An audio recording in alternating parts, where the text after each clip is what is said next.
Right, so we heard a lot about very beautiful data about observational astronomy and cosmology. So now we're turning from the mind. Of course, behind all the data is a mind, the mind of the human observer, that peers out at the universe and wonders at how the universe came about. So what we're now going to do in the next hour, we'll turn those telescopes, those instruments inwards to look at the brain that gives rise to the mind. Right? Because ultimately, it's we believe, and all the evidence suggests that it is the brain that gives rise to experience, and including the desire to understand the world. So how can that be? So that's the problem of mind, most broadly construed, particularly the problem of consciousness, which has been over the last 2,300 years, at least, or 2,500 years of Western inquiries into this, primarily a philosophical problem. But now, increasingly, over the last century and a half, it's turning into a scientific problem. In particular, over the last 20 years, there have been great advances as always in physics or in science, driven by better instrumentation. So we can now look at the brain and peer at it as it does its thing. All right, so I've divided this lecture into 4 chapters. So one is the problem of consciousness. So science does many things extraordinarily well. As you heard, this is a somewhat older picture, but it's one of the first picture of the cosmic microwave background radiation. And it shows something about the origin of our universe. This is a universe 300,000 years after the initial Big Bang, and we're beginning to understand that very early part, including something called the inflationary universe quite well, although it's a stupendous 13.5 billion years away. We have good understanding at the level of chemistry that everything we see, certainly everything here, it consists out of 92 elements, and we understand how they interact through the outer valence electrodes. That's where physics transitions into chemistry. We understand about the existence of individual atoms, and we are also beginning to really get a good picture of life. We understand a lot of the biochemistry, where chemistry transitions into biology. We understand quite a bit about, although not everything, of course, about the evolutionary relationship of all these different creatures on this planet. So far, unfortunately, we only know about life on this planet. We understand the evolutionary relationship among all the critters, including us. We're somewhere hidden behind the backside of that frog. This puts us into proper perspective. And how all things on this planet are related to each other, ultimately going back to a point in time we can't really estimate accurately, but somewhere between 3.5 and 4 billion years ago. Yet, nowhere in that description is there anything about consciousness. So if you look at the 2 foundational theories of physics, quantum mechanics and relativity, nowhere in there is there anything about consciousness. If you look at the periodic table, or you look at the endless ATGC chatter in our genes, nowhere is there anything about consciousness. Yet here we find ourselves in a world where we have conscious experience. So at this point, we have still little ideas how consciousness comes about. And philosophy has this expression. They say that consciousness is not supervenient to physics. In other words, you can imagine a world, and this is what philosophers do. They play these mind games. They play these counterfactual mind plays. You can imagine a world that's fully compatible with everything we know, fully compatible with natural law, yet where consciousness is absent. It's a so-called zombie argument. We could perfectly well imagine a world in which we are all zombies, in which none of us experience anything, in which it's just dark. There's no feelings. People move about, just like robots move about, but without there being any conscious experience. Now, the fact that this is very difficult to address was already pointed out by probably what many people consider the last universal genius, Gottfried Leibniz, who of course invented together with Newton, differential calculus, who also invented binary numbers, or conceived of binary numbers. And he has this beautiful example of a mill, in which he was wondering about experience, how experience comes about. So if you just read this, moreover, we must confess that the perception and what depends on it is inexplicably in terms of mechanical reasons, that is through shapes and motions. If we imagine it as a machine whose structure makes it think, sense, and have perception, we could conceive it at large, keeping the same proportion so that one could enter into it as one enters into a mill. Assuming that when inspecting its interior, we will only find parts that push one another and will never find anything to explain a perception. Today, this idea has been popularized by the philosopher David Chalmers, and it's called the hard problem. Now, for me, the most fundamental insight that philosophy has contributed to the problem of consciousness, the heart of the mind-body problem, is really the most famous deduction in Western thought, right? Expressed by the father of modern science, a mathematician and philosopher, René Descartes. And he first wrote it in French, Je pense donc je suis, translated later on cogito ergo sum. Today in modern language we would say, I'm conscious, therefore I am. What he means, he's looking, of course, in this book, Discours sur la méthode, he's looking at something that's irrefutable, something that at the rock bottom where you can be absolutely certain of. And he reasons, the only thing I'm absolutely certain of is the fact that I exist because I'm conscious. Even if I wake up in a hotel room, I arrive here in New York City, I'm discombobulated because of jet lag, I wake up in the middle of the night, it's totally dark, I don't see anything, but I'm conscious, and I know I'm here, I'm something. I might be mistaken about who I am. I might believe that I'm incredibly attractive to the opposite sex, for instance, which would be illusory, but the fact is that I have this feeling. And so this is the one thing that I'm certain of. This comes prior to anything I know about physics. Physics comes secondary to that. Philosophers say it's the only thing I've direct acquaintance to. And so, direct acquaintance with. And so this is the fact that we know that we can study black holes, we can study viruses, and we can study brains. And science studies all of those objects. Brains, however, we believe, different from viruses and different black holes with additional property. It feels like something to be a brain, at least a healthy brain when you're not in deep sleep or anesthetized or coma, etc. It feels like something. And the question is, how do these feelings get inside the brain? But we believe they're not inside a virus or they're not inside a black hole.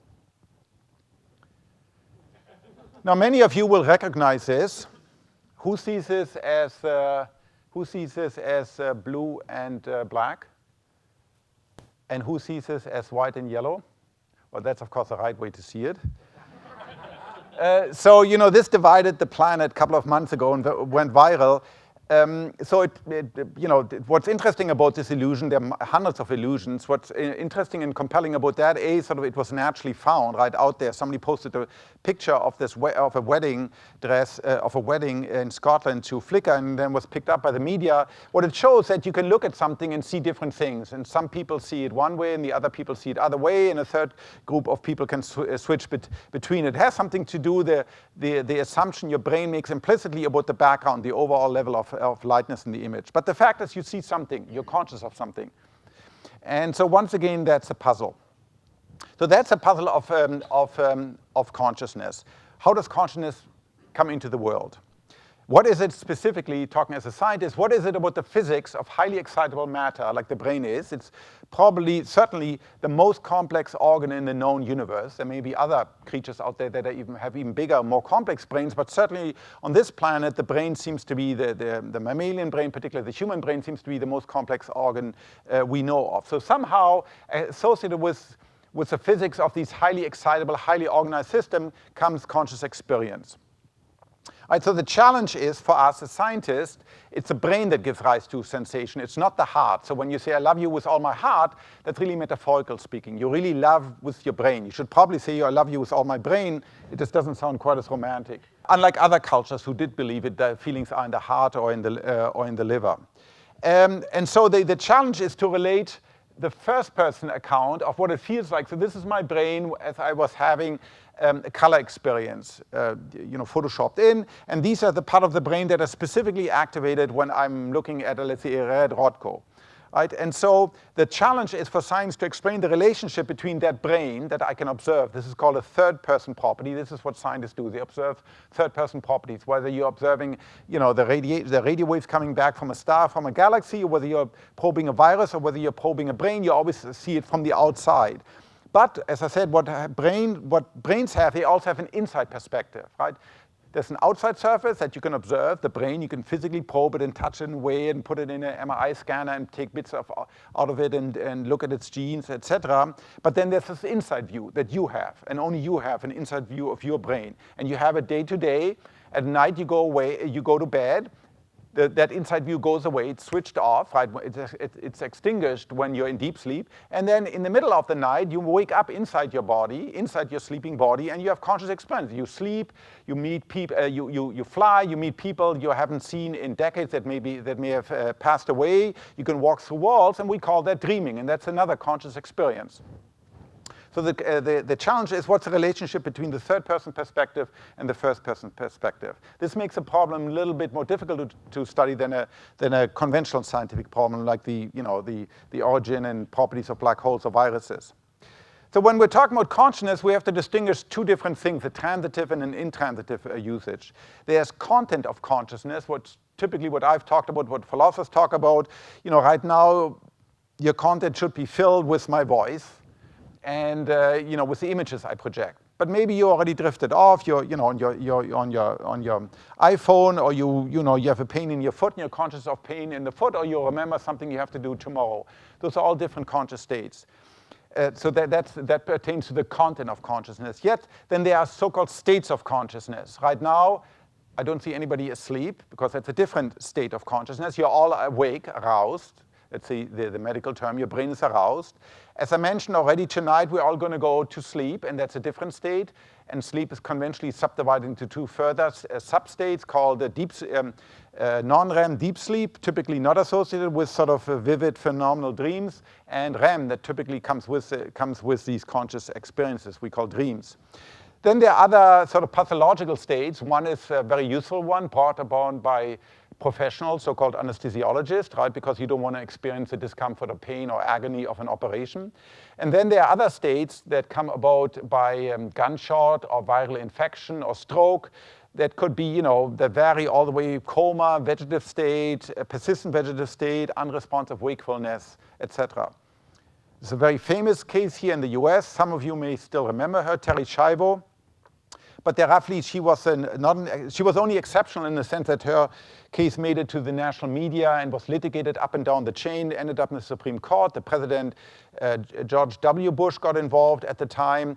But there are probably on the order of 10,000 such patients where they are in a so-called persistent vegetative state. So vegetative state is defined as the patient has a sleep-wake cycle. So the patient will wake up, quote, move her eyes, the eyes are open, moves about, she shows some higher level of motor activity, but it's very unspecified. It's like this, it's not purposeful. And then the periods where eyes are closed and she's asleep, yet there's no way to interact with these patients in a meaningful way. So if you shine a light, you want them to track, or you do this, a patient will track that, or you ask him, if you feel anything, press your hand or something. People like Terri Schiavo are unable to do that. So that pertains, and there are many, many cases like that, that pertains to the basic mechanisms that need to be necessary in order for you to be conscious at all. And we know quite a bit about them. But so your brain essentially, particularly the top part of your brain, the forebrain, particularly the cortex, the sort of the thin sheet, it's like it's a 2 to 3 millimeter sheet. Think of it like a pizza, 2 to 3 millimeter thick, pretty much like a pizza, 13 to 14 inch across. And then all wrapped up, and you have two of them, one on the left and one on the right. That's your cerebral cortex. And in order for that cerebral cortex to generate consciousness, it has to be aroused. So there have to be all factors present. Your heart has to beat, your blood supply has to be active, you have to get oxygen to the tissue, and a whole variety of arousing factors, noradrenaline, serotonin, etc., have to be sort of made available from the brainstem. And if they're not, because you had a stroke there or something, then you're in coma. You're not dead, but you may as well be dead because you have no conscious experience. It doesn't feel like anything to be you. It's just phenomenal, nothing, blank, nada, rien, nichts. So Terri Schiavo, as far as we could tell, for the last 14 years of her life, it wasn't anything to be Terri Schiavo. She was literally not there. Legally, she was there, she was alive, the person, but there wasn't anybody home.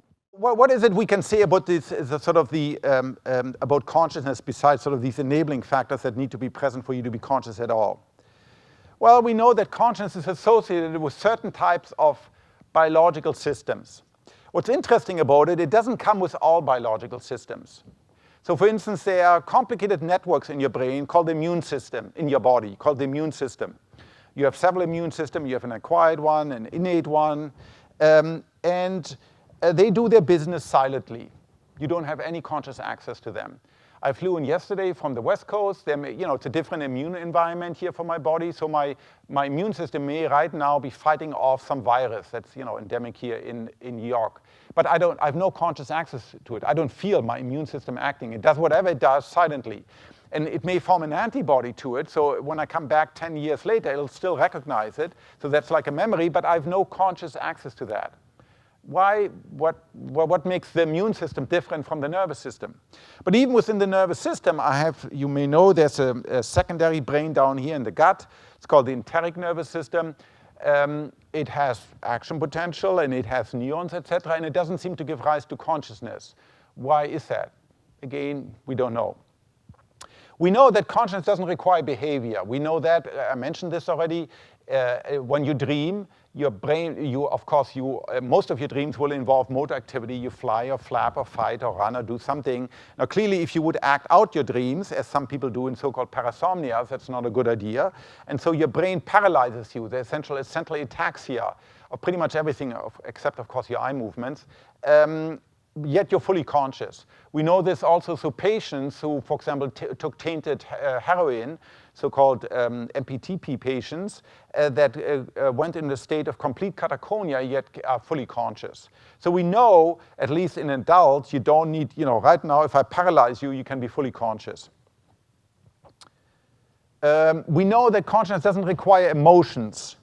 What I mean by that is that you can look at patients who, due to an injury, have completely, let's say, a stroke or a gunshot or an improvised explosive device when you're talking to some veteran. So maybe this bomb also blew off their legs, so their life has changed forever, irrevocably. Yet if you talk to them, they have, you hear it already in their voice, no affect, completely flat. They can tell you, they feel fine, or what they see, or what they hear. They have clearly conscious experience, yet they've lost because they've lost the underlying neural basis. They lost the strong emotions. So you certainly don't need emotions to have consciousness. Although there's no question, emotions, of course, enormously enrich our lives. That's not the point. The point I'm trying to make, you can remove emotions and you still have experience. You still have conscious experience. You still see red. You still have pain. You can still fear death. Research I won't be talking about, but there's a lot of evidence now that that attention and consciousness are separate things. They used to be confounded, partly because when I attend to something, I become conscious of it. So if I say, please attend to me, you will direct your attention to me. It's a specific process, and we know a lot about its neural spaces. But that's separate from being conscious of, although very often they coincide. We also know from experiments and from work, of course, done in pre-linguistic children or in patients who are aphasic and can't speak anymore, that consciousness doesn't require language, nor even does it require self-consciousness. So self-consciousness is something that's peculiar, in particular well developed in us, particularly in adults, particularly in the adult literary classes, and they like to write endlessly about it. It may actually not always be for the best for them. It's hyper-developed in us, but certainly if you have teenage kids, boys, they will do something really stupid, and you ask them, well, why did you do that? And they say, well, I don't know, it just popped into my mind. They have very little self-consciousness in general, children, but boys, it's even later than girls. And we know that the self-consciousness really only fully develops, once you're in the 20s or 30s or maybe even later 40s. Partly we know that is due to the late development of the late-stage myelinization, the insulating properties of the projection system that go into prefrontal cortex. That only happens, really fully happens in your third decade of your life. And when you're out there, so I'm a rock climber, and I also bike every day. So when you're out there biking at high speed, on your bicycle and through traffic, you have to be hyper aware, right? You have to watch your back. You have to be aware. When you're climbing, particularly on the sharp end of a rope, you have to be hyper aware. And you're so focused, in fact, on the outside. You're so conscious of the outside world that inner critic, that voice, that always is there with you and tells you all the bad things about you, and sort of like your internalized mom. That voice is gone at this point because you're so intensely engaged with the outside world, but you're fully conscious. self-consciousness is something that's particularly highly developed in us, although other animals also have it, but to a lesser extent. But it's just one aspect of consciousness. So clearly, self-consciousness is a highly developed aspect of consciousness, but it's just one aspect of consciousness. When you're out there, when you're engaged with an engaging book, or with a great movie, when you're making love, as I said, when you're climbing, etc., you're engaged with the world and you have very little self-consciousness at that point. So it's a late-stage evolutionary refinement of consciousness, but basic consciousness is something much more basic, predates self-consciousness. We also know from lots and lots of patients that have lost the ability to learn anything and that have lost maybe all their adult memories, that they're clearly fully conscious. They can be in love. In fact, there's one very impressive patient like that who had a viral infection 2 weeks after he married. And 10 years later, he's one of the patients with the densest amnesic memories lesion ever. So he has his diary filled with books, filled with notes. I just woke up for the first time. Next page. I just woke up for the first time over 10 years. But then when he meets his wife, he's still in love with her 10 years later. It's a great BBC movie. He talks to his wife, he embraces her when he sees her, says, you've been gone so long. He's very happy with her. She leaves, comes back 5 minutes later, exactly the same thing. So he's clearly conscious, yet what the tragedy about him is he has some inkling something is wrong with him, and he's just lost the inability to make any new memories, but he's conscious. So through patients like that, we know that long-term memory is not really essential for consciousness. And we know through a lot of experiments, so-called split brain experiment, when the surgeon has to cut the fibers that connect the left and the right brain, or when you lose one hemisphere entirely, that you can still be conscious with one hemisphere. And then we also know through experiment in neurology over the last 2 centuries, beautiful described by Oliver Sacks, of course, is that there's also something very local about consciousness and its content. In other words, when you lose particular parts of your cerebral cortex because you had a stroke or gunshot or virus or whatever, you lose specific content. So it may be as specific that you are unable to see color because you had a stroke. Oliver Sacks, of course, has written beautiful about this patient who had a stroke, and then recovered from it, but sort of he painted, before he painted in colors, and afterwards he painted in very strange colors because he didn't see colors anymore. Nothing to do with his eyes, it's something more central. So you have other patients who have lost the sense of familiarity, that lost the sense of motion, etc. So there are lots of patients like that who have specific holes in their brain, in particular in their cortex, and they lose specific content, like color or motion or the sense of familiarity. So we know bits and pieces of the brain associated with specific type of consciousness. Now, much of what we do without being conscious, or we only become conscious of it after the fact. So this is called, one way to describe this as so-called zombie behaviors. In fact, the older I get, the more I realize that most of the daily pattern of my life, and I think of all our lives, are formed by unconscious actions. Sort of we're all strangers to our own mind. It may be very simple. It might be, so for example, when the streets here in downtown New York are always filled during the day with hundreds, thousands, millions of people shopping. And so when you weave particularly when you run, right, at high speed through this human traffic, right, you have to make a very quick adjustment. We know this through experiment in fractions of a second, right, in 50 or 100 milliseconds. And you're not conscious of that. Your body executes it effortlessly. There are beautiful experiments now, right? We all spend hours each day on these devices, right? And beautiful experiments show that if you were actually conscious of the individual actions of your finger, you would slow down greatly and you would make many more mistakes. So it's interesting because typing on your devices, just like climbing or dancing or learning how to drive or playing tennis, all those things are highly trained activity in what we know about them, that early on you need to be highly conscious of it, right? How do I exactly hold the racket, right? And you have to get people to correct you, and you really have to attend to it. And this involves cortex. But then when you do it again and again and again, sort of you can think of it, you compile and download sort of code to a different part of your brain, typically involving the basal ganglia, the caudate nucleus, and it's executed there without a thought. It's sort of done automatically. This highly trained ability now, like driving or other things we do. And at this stage now, consciousness can be counterproductive. Consciousness, because now it interferes, you say, wait a minute, how did I do that? And then you just do it. That's the genius of Nike's slogan, right? Just do it. Do it means don't overthink in this case because it is high, but you can only do it if it's a highly overtrained activity. You couldn't do that for something that you've never done before. It's not true that psychologically there's a little Christof inside my head that generates, okay, this is the point I want to make, this is now the verb, this is the noun, this is the conjugation, then send it, from the German module, into the English module. No. I mean, usually when you speak, how do I know what I say till I listen what I actually said? Right? So it's your brain that generates this automatically. Same thing when you listen to speech at the other end, right? You're not sitting there analyzing it at the level of individual sounds, right? It just makes sense to you. So turns out the vast majority of your brain, I would guess 90% plus, are doing their thing, are doing their action without you having any conscious access to it. When I look out the world, I know I see the world in color. We all do, unless you're colorblind. I see it in color, yet we know probably at least half of my or 2/3 of my neurons process information, just intensity-based information. Yet I don't have access to that. I can't sort of turn off my color channel and only see the world in black and white.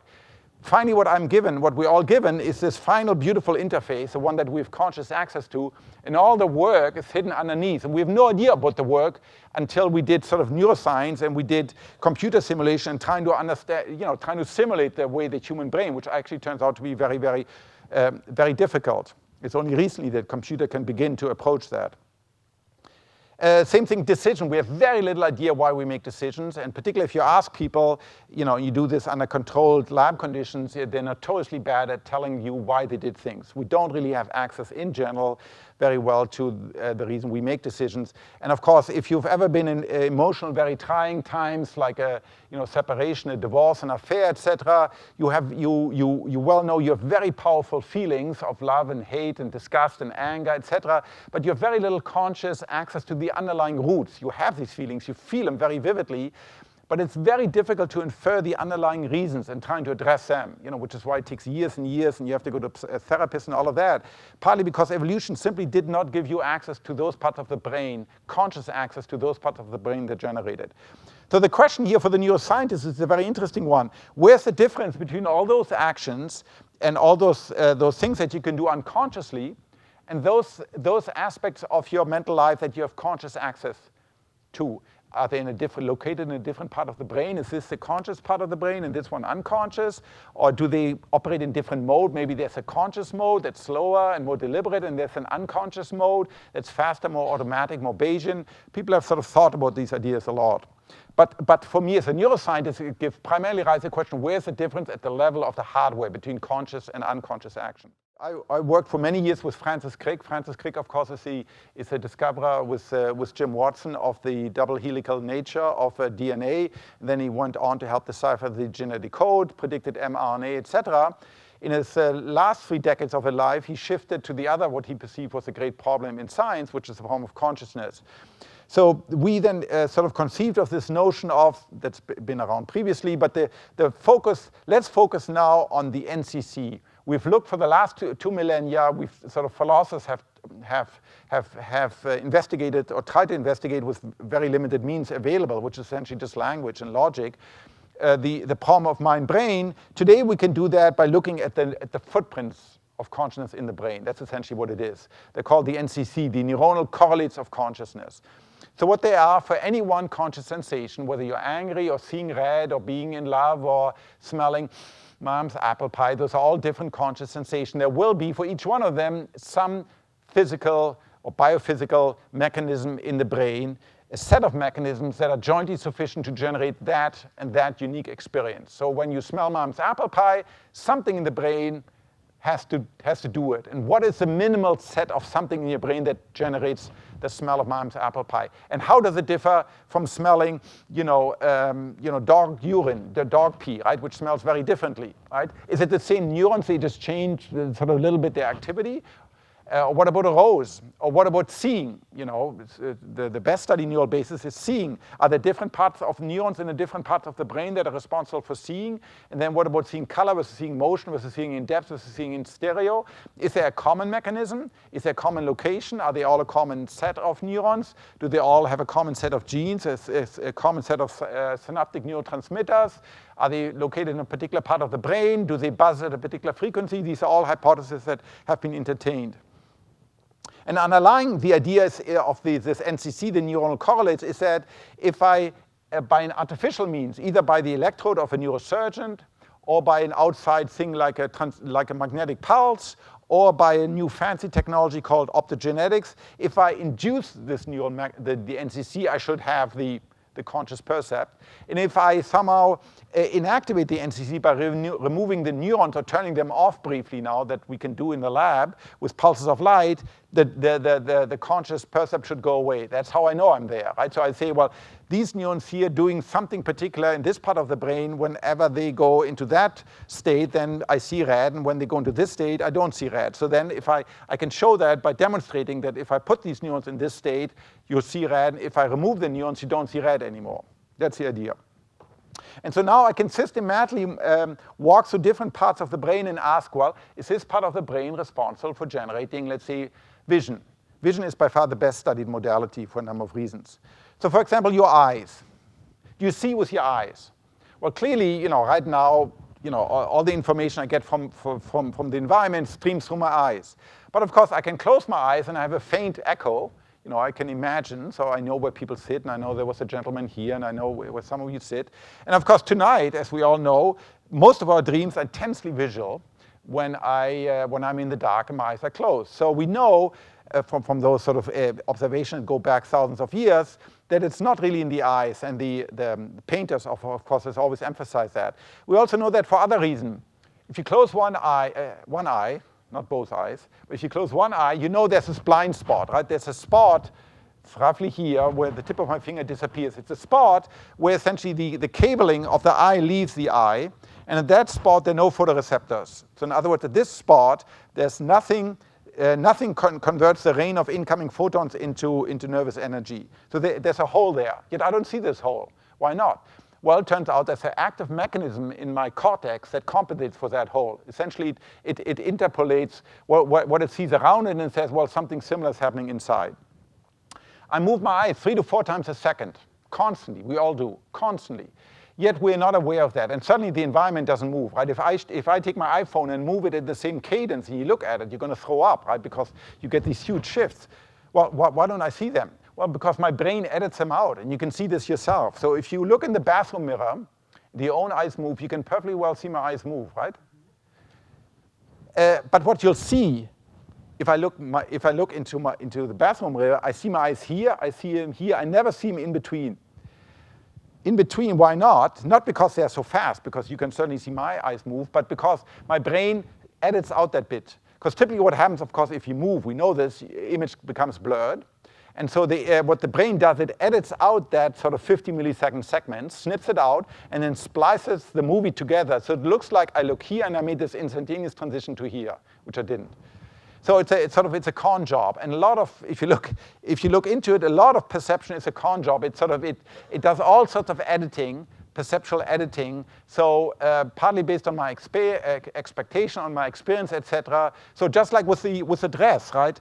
It's not true sort of naive, there's this naive realism which says there's a one-to-one mapping between the outside world and the inner world. Well, it's not one-to-one, and it's a much more active, it's a construction of a description that your brain does. Your brain describes the environment. On average, it does a good job, because otherwise we wouldn't have evolved, right? Otherwise, we'd be hit by cars and hit by people, etc. So it's a pretty good, it does a pretty good job, but through illusions like this one or hundreds of other illusions, you can show that there's lots of assumption and built-in assumption, and we have, our perception isn't as good as we think it is. All right, so the retina probably isn't involved in generating consciousness. Now, what about another part of the brain? So you may know there's a part of the brain called the cerebellum. Okay, it's a little brain, the cerebellum, a little brain at the back of the head. Ironically, in fact, it contains more neurons than all the other part of the brain taken together. 80% of your neurons, you have roughly 86 billion, and of those 69 billion are in the cerebellum. They are real neurons. In fact, there's among some of the most beautiful ones, the Purkinje cells. They have action potential, synapses, everything you expect of a brain. Yet, when you have a patient like this, okay, this lady had no cerebellum. In fact, she never had one. She's a rare case of so-called agenesis of the cerebellum. She was born without the cerebellum. You can talk to her. She's a 24-year-old lady, recently discovered in China when she had some infection and went to the clinic, and finally they did these MRI scans. She has ataxia. She doesn't walk or talk as smoothly as normal, but she talks and she tells you about her experience. She's married, she's a child, she can tell you about all of that. Clearly conscious, and we know this from other such patients, that you don't need your cerebellum to be conscious, which raises the question, well, it's a real brain, and 80% of the neurons in your brain are in this brain, but if you lose it, you have some trouble. You'll never be a ballet dancer or a rock climber, yet doesn't seem to impede your consciousness. So clearly consciousness is not associated with that part of the brain. Of course, we want to know why. We don't know.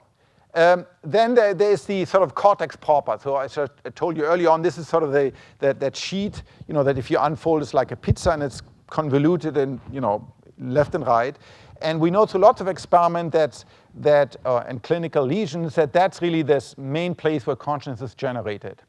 But even there, it's even more subtle than that, because you can show through experiment that lots of activity in the brain does not, even cortex, does not depend on consciousness per se.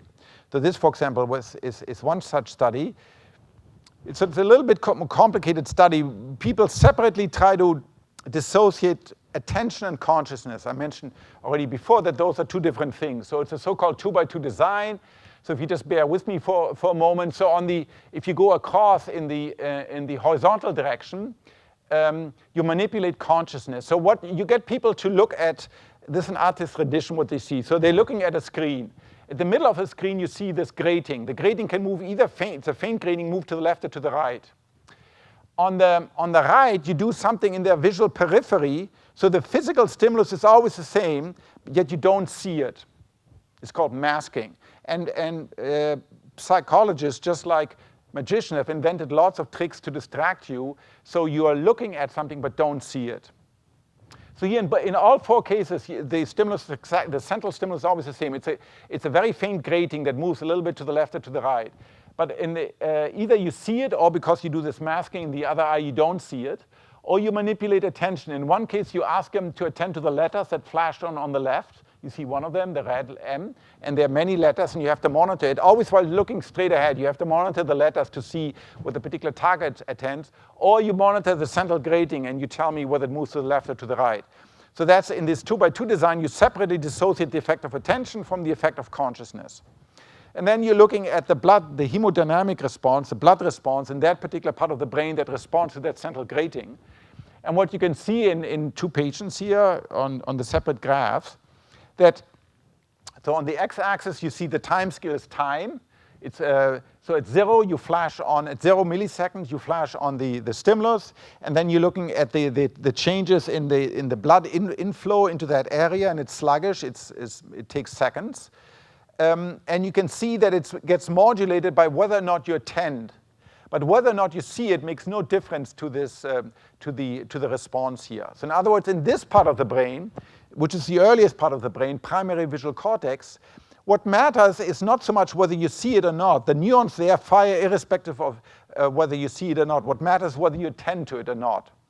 And we know this also through lots of other experiments, for instance, in patients that are in this persistent vegetative state I mentioned earlier. You can have their primary sensory cortex activated, yet the higher areas aren't activated, but the primary sensory cortex is activated, like here the primary visual cortex, and it doesn't give rise to consciousness. So it appears to be that the primary sensory areas, the areas in cortex that directly receive input from the periphery, whether it's visual or auditory or somatosensory, they don't give rise to consciousness themselves. Higher order parts of the brain do. So for example, this is a picture from below. So you're looking up at the brain, you're looking at sort of at the surface of the cerebral cortex. And here you had a bunch of patients where they had electrodes implanted because of epileptic surgery. And then the colored areas are regions of the brain, so-called the fusiform phase area. That's an area discovered by Nancy Cambush at MIT that's selective active whenever we see phases. So phases are, of course, incredibly important for us, right? They're the key element of our social fabric. So it turns out we have a highly specialized area in the brain that's dedicated to phase processing. And when you lose that area, you may get something known as phase blindness, prosopagnosia. Here now, but that's just observation. Now you can also do causation. Because you have an electrode in those places, you can stimulate that part of the brain, and then you can get the patient, for example, to look at the doctor's face. And what you see, but only if you stimulate on the right side of the brain, not if you stimulate on the left side of the brain, although you have a fusiform face area, both right and left. But only if you stimulate the right fusiform face area, the patient will say, oh, every time you do that, your face twists, your face sort of somehow distorted. So it seems to me here we are talking about we're very close to the place that gives rise to the conscious perception of a face. And it's not in the primary visual area anymore, it's a higher area up. There's innumerable more research where that comes from, where we can show which part of the brain, and this is still controversial, right? This is far from being a settled question. Most people believe, all the evidence shows, that it's cortex and closely associated satellite structures such as the thalamus that give rise to a specific conscious content. Which part of cortex generates consciousness is still very controversial. Is it the front part, including frontal cortex? Is it the back part, the parietal, inferior, occipital temporal part? Is it the insula? Those are all different candidates, and people are fighting about it. But in all cases, what is still true, that only certain parts of this excitable system, this cortical sheet, because that's really what it is, it's a 2+epsilon dimensional technology if you want, certain activity in some parts of this cortical sheet goes hand in hand with the thing we call experience. We still don't understand why that activity in that cortical sheet should give rise to consciousness, and why not in other parts that superficially, at least, if I just look at it, look very similar. What about consciousness in other biologists say non-human animals? So here you have a picture of two mammals. It's my daughter and her German shepherd, Tosca. We think, or certainly I think it's father, but most of us who've been around dogs believe that dogs are conscious. They don't have a lot of self-consciousness. My dog doesn't sit there and say, my tail wags in a funny way. Maybe there's something wrong with me. Or in 2 days it's weekend, and then, we get to spend 2 days around in the wilderness. My dog just is. He's a little bit like a Buddhist. He's in the here and now. She's in the here and now. But she can certainly tell you by innumerable cues, her tail, the position of her ears, a bark, a playful bark, an angry bark, a growling bark. She can tell you, just like a child can that doesn't speak yet, can tell you about her conscious states. And certainly if you look at a piece of dog brain, or because we don't experiment on dogs, at least we don't, but we experiment on other similar animals like mice. When you look at the piece of mouse brain or dog brain or human brain or monkey brain, it all looks very similar. So here, for example, you see two pieces of brain in sort of corresponding regions, temporal cortex. One is a human, and the other one is a mouse. The scale bar is different. The human brain is roughly 2 to 3 times thicker than a mouse, but otherwise it's very similar. It's a Nissl stain, very similar. They're very similar neurons, not the same, of course. Similar genes, not the same, of course. Similar cells and synapses and circuits. And each, people keep on asking me, well, what's unique about the human brain? Well, every brain of every species is unique. It's different from each one. We're all adapted to our particular ecological niche. We haven't found anything in the human brain that makes a human brain totally stand out and say, well, that's what explains it. The biggest difference is that our brain is roughly 1,000 times bigger than the brain of a mouse. We weigh 1,500, our brain weighs 3 pounds, 1,500 grams. A mouse is more like a 0.7 gram. Monkey maybe 100 grams, a dog maybe like 60, 70 grams.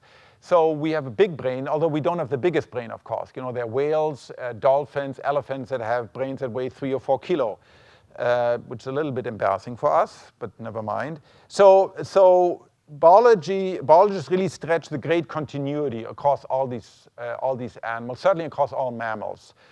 If I give you a little piece of cortex and ask you from which animal does it come, only an expert, armed with a microscope, can say for certain this is a mouse, a human, or monkey, because the stuff is really similar. We just have a whole lot more of it. So it means we can now, of course, profitably investigate in these animals that are conscious with great care, because yes, they are animals. They are capable of suffering and joy, and so we have to treat them appropriately with compassion. But if our goal finally is to understand the brain, and particularly to minimize human suffering that's caused by mental diseases, we need to do these experiments. And then we can do, for instance, here, okay, so here you have a mouse. It's a little critter, 20 grams. You probably run from it when you see it in your kitchen at home. So here you have a mouse that's trained to recognize pictures of me and runs past pictures of other people in the institute that it clearly doesn't care about. Okay, so the point is here, you can train a mouse just like you can train a dog or a monkey or, or your kid. You can train people animals to recognize certain things. And so it stops, it gets water reward when it, at a particular picture. So now it's not shown because it would intervene. So we can swing a microscope over the mouse. And what you don't see, we have a team of 6 at the Allen Institute for Brain Science. We have a team of 6 neurosurgeons that has prepared a transparent window into the skull. And now we put a microscope over it, and these are so-called transgenic animals. So by the wonders of modern molecular biology, they have a gene inside their neurons that make, when the neurons fire, when they generate electrical pulses, just like all neurons do in our brain as well, they turn these electrical pulses into flashes of light. And I can pick those up. I can image the brain in real time as the animal makes a decision, should I stop or should I not stop at one particular picture or another. So I can query now the mind. It's a mind of a mouse, which is less, but it is a mind. I can query now the mind of the mouse, and also at the required cellular level that, of course, I'm blind to in terms of fMRI. I don't see in a functional brain scan. And then also what I can do, there's this wonderful new technology around called optogenetics, as some of you may have heard, that allows us now, with essentially molecular biology and beams of colored light, I can specifically, delicately, reversibly, and transiently turn on or off specific nerve cells in the brain with high precision. So I can really begin to play sort of if you want, the piano of the brain, where I can turn this neuron and this neuron and this neuron on and those neurons off, and I can begin to observe the effect. All right, because ultimately we have to chase down consciousness to the level of neurons and not just brain areas, not just this area versus that area, because this area is constituted of 50 million neurons, and we know there are probably at least 100 different cell types of neurons. The big ones and small, like excitatory, inhibitory, and some project local, some project global, et cetera, and we need to understand what are the detailed causal mechanisms that give rise to conscious experience. Because we're now faced with this dilemma. So if you fast forward now, you allow the possibility that people like me will discover the footprints, the neural roots of consciousness over the next 10, 20, 50, 100 years, whatever. But then I'm left with the question, why is this particular, I didn't mention this structure, why is this particular structure important for consciousness? Why is the cerebellum not important for consciousness? Why not certain pathways? Why are they not involved in consciousness? Why is the cortex, when it's in deep sleep, why is it not conscious? We know it's not, right? It's our everyday experience, but why is it not? There's still neurons, they still fire action potential. They fire somewhat differently, so it must be the pattern of firing that's somehow responsible. And during other cases, like epileptic seizures, your brain is hypersynchronized, it's hyperactive. Every neuron seems to fire away. Why doesn't that generate some sort of hyperconsciousness? It doesn't, but why? We need some theoretical understanding. If you're confronted with a patient such as this, 20 years in a persistent vegetative state, occasionally she utters the same stereotyped one or two words, and she has these islands of brain activity left. Well, does it feel like anything to be her? Not really clear. It's very stereotyped for 20 years. So maybe it's just sort of, like a tape recorder stuck there, and that's the only thing she can say occasionally. Maybe it doesn't feel like anything. We don't know. What about babies? When does consciousness start in all of us, in any of us? What about a preterm baby like this one? What about a fetus? I'm not asking the question, when is the fetus first alive, but when is the fetus first conscious, or when is the child conscious? When were you first conscious? What was your first conscious experience? Now, you probably can't remember that because of something called infantile amnesia, but still, did you feel, at what point did you first feel anything? Maybe when you exited the mother, the birth canal of your mom, maybe that was, and you cried, maybe that was your first conscious. We don't know. We need an explanation. We need a measure. We need so-called consciousometer. When you get anesthetized, we only have very primitive tools right now to tell us, is that patient in front of me who can't move because I also paralyzed him, is that patient actually conscious, or is he or is he hopefully not conscious and not experience the pain and agony and distress of the operation? What about such states as dissociative states? All sorts of psychiatric, interesting dissociated states. What about states like sleepwalking, where people can, eyes are open, they have complex actions, seem to be like, walking, driving, etc. Are they conscious? What about species that are very, very different from us? So here you have a squid, doesn't have a cortex. An octopus has a very different organization, but has complex behavior. Are they conscious? What would it be? 800,000 neurons, 10 times denser than the brain, or our brain. Does it feel like something? And lastly, we are confronted today more and more with creatures that we built, that we designed, that we programmed. And if a patient in a hospital could do any of the things these computers could do, there would be no doubt we'd say the patient is conscious. So if a patient played chess, like Deep Blue already played back in the 90s, would clearly say the patient is conscious. If the patient could do Jeopardy, like what IBM Watson did, clearly would say the patient is conscious. If the patient could drive, like a Google self-driving car, right, or could play video games like Deep Minds, would definitely say the patient is conscious. So on what basis can we assert that these things are or are not conscious? Certainly behavior is very complex. The question is, does it feel like something to be this iPhone 5? Does it feel like something to be an iPhone 20? Maybe not now, but maybe in 20 years. But then what is it exactly that could give rise to conscious experience in things like this? Right, so you can go to movies like Her or movies like Ex Machina, they talk about that. So ultimately what we need a theory that takes us from conscious experience to brains. So finally there's a theory, let me just give you the gist of this of the theory. So there's a theory called Integrated Information Theory of Consciousness, IIT. You can read it all about, if you just Google IIT, and the inventor is somebody called Giulio Tononi. So if you just Google IIT Tononi, it's a principled theory that takes you from basic definition of what consciousness is, what any conscious experience is. It exists, it's unique, it's specific in a particular way, and it's integrated. With those 5 axioms, based on our own experience, it derives a mathematical calculus called IIT that finally says that any system that makes a difference to itself, it's a causal theory. So it says any system that has causal effect power on itself, and it's defined that using a mathematical, a well-defined mathematical theory. It may be wrong, but it's certainly well-defined, that says for any system, so you take a system like this little piece of electronics, or this, or my brain, and it's a particular state. These neurons are on, those neurons are off. The theory says if the system has complexity as defined by cause-effect power being different from 0, it can make a difference to itself, it will feel like something. So it says we live in a universe where if a system is more than the sum of its parts, that's a different way of thinking about it. If a system exists because it can be defined at a particular spatial temporal level of granularity, it makes a difference to itself, it exists, and it will have consciousness associated with it. It can measure, the theory gives you a number phi, it's a positive number, 0 or positive. If it's 0, it means it doesn't feel like anything to be that system. If it's different from 0, it says it exists, it's irreducible. The quantity of consciousness corresponds to the number phi, the extent to which it is irreducible. The more a system is irreducible to its independent part, the more it is conscious in this definition. The more cause-effect power it has on itself, the more it is conscious.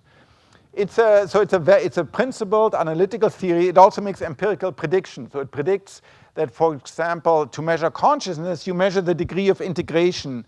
You can do that in a way. So one way to do it, people are doing it now in clinical studies, you put pulses into the brain using a device called TMS, transcranial magnetic stimulation, and you measure the resultant electrical reverberation over your skull using a multi-channel EEG. And then you can compute, you can give a single number that tells you how integrated is the response. And we can see whenever in either in deep sleep, this number is very low on these patients where we have reasons to believe that they're in coma or they're anesthetized in different types of anesthetic, this number is very low.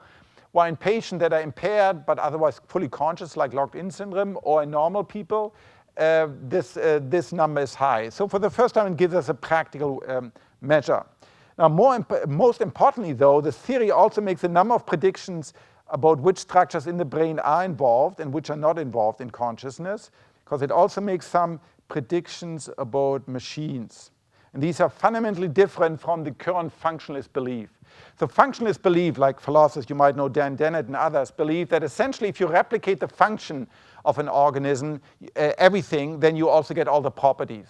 That's inherent in the Turing test, right? So if you have an entity like Ava in the movie Ex Machina, or Rachel in the movie Blade Runner, or Samantha in the movie Her, that behaves like you can talk to her and she remembers and she jokes and she just acts like any other woman would on a telephone, well, then you assume she is conscious, right? That's a functional definition. That's inherent in the standard definition of a Turing test. This theory says, no, it's not about functional identity, it's about cause-effect power. So you really have to look at the mechanism underlying the system. You can't tell from the outside whether the system is conscious. So you have to look at the underlying mechanism, the physics of the mechanism that gives rise to the experience. So you have to look at the physics of the brain, or the physics of the CPU chip that gives rise to the underlying computational power of the computer in order to say it's conscious. And certainly this theory says that a computer simulation of the human brain, no matter how fancy, would never be conscious. In other words, you build a perfect simulated replica of a human, where you simulate every brain, every neuron in the brain is that we find the real brain is in the computer simulation. And you interface this computer simulation with cameras, etc., and with actuators. And you can talk to it.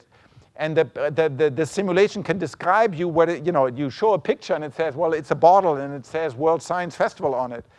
Still, if it's a computer simulation, there's a difference between the simulated and real, it would never be conscious. The theory says in order to generate consciousness, you actually have to replicate the physics of the brain. You could do it in a different medium, in principle, like copper and silicon, etc. But you would have to replicate, you can't just emulate it. So finally, what I hope to have conveyed to you, some sense that today, when it comes to the mind-body problem, there's lots and lots of beautiful experiments that we can do. It's still early days in the discovery, but we know enough already to say some of the main facts that much of what goes on in your brain bypasses consciousness, that there are certain particular parts of the brain that seem to have a very close, a much closer relationship to consciousness to others, that this begs for an empirical, this begs for an explanation, particularly for theory of consciousness. In particular, this question becomes much more acute now that we're building things that behave more and more like us, because at some point we are going to be confronted very practically with the question, is this thing sentient? Does it feel like anything to be? And for that, we need a final theory of consciousness that tells us that. And with that, I thank you for your attention.